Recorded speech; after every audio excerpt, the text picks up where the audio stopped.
And welcome back to DC News Now. It's another DMV First Warn Day. Damon Madsen joins us again for another look at the forecast. And Damon, you told us yesterday to bundle up. And oh, yeah. That's exactly what I'm doing. Our ties are matching the temperature maps of late with the purple. Okay. See, I didn't know that. Hey, when we pull out the purple, that's how you know it's cold. Okay. Yeah, so folks, it's just downright cold as we move here into the rest of the day. That's our first main concern. Now, you would not be able to tell from the live cameras out there this afternoon. It is crystal clear, a blue, sunny sky out there across the DC Metro and out over Hagerstown. If it wasn't for the snow on the ground, well, you would think it's a rather normal day just by looking at this picture. But the minute you step outside, you feel it. That cold air is not budging as we move through the rest of the day today. Our current temperatures, again, they've made some improvements since early this morning when we were down in the single digits and the teens, but it's not much of an improvement overall as we're still in the low 20s across the Shenandoah Valley, the South Mountain corridor here through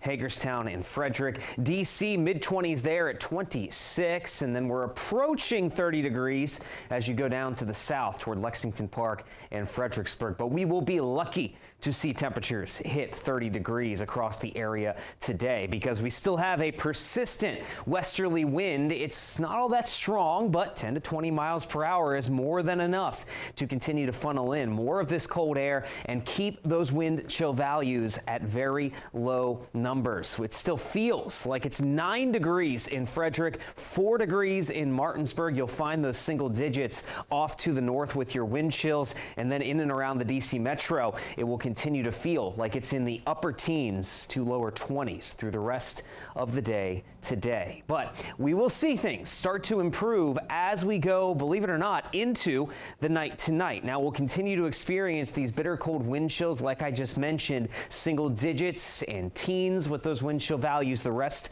of the afternoon. Into the early evening, we will see another slight decline down into the single digits across a good portion of the area by 7 p.m. as some of that wind sticks around with those temperatures dropping again heading into the overnight hours. But notice, here's an odd trend. As we go into the night and right into the early morning on Thursday, look at the wind chill values jumping back up a little bit. That is because the wind will finally lighten up. Yes, it is still going to be rather cold out there straight into your Thursday morning, but we lose the breezy winds, and that will finally help to make it feel at least a little less cold as we move into the day on Thursday. And then by tomorrow afternoon, with the temperatures on the rise as well, hey, we're looking pretty good overall after what we have been dealing with. Now, Futurecast, here we are, Thursday, 8 p.m. Jumping ahead here a little bit, our next storm system is going to be rolling into the DMV on a similar path to what we just saw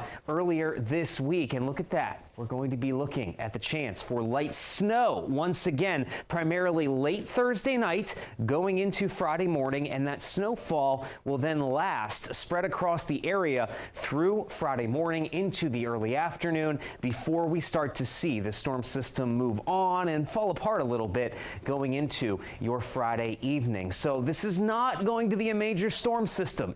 Very similar to the one we had earlier this week, but because it is going to bring that widespread light snowfall, we have the chance with cold air sticking around for some accumulations. Now, by no means, this is not a lot of snow at the end of the day, but given the timing of this snowfall, primarily during that morning commute on Friday, toward the end of the day on Friday as well as people gear up for the weekend, 1 to 3 inches will certainly be enough to be impactful on those roadways at times, and that's the large majority of the area, including DC, in that 1 to 3 inch range. Less than that, possibly less than an inch in most locations across southern Maryland once you head off to the south in Virginia.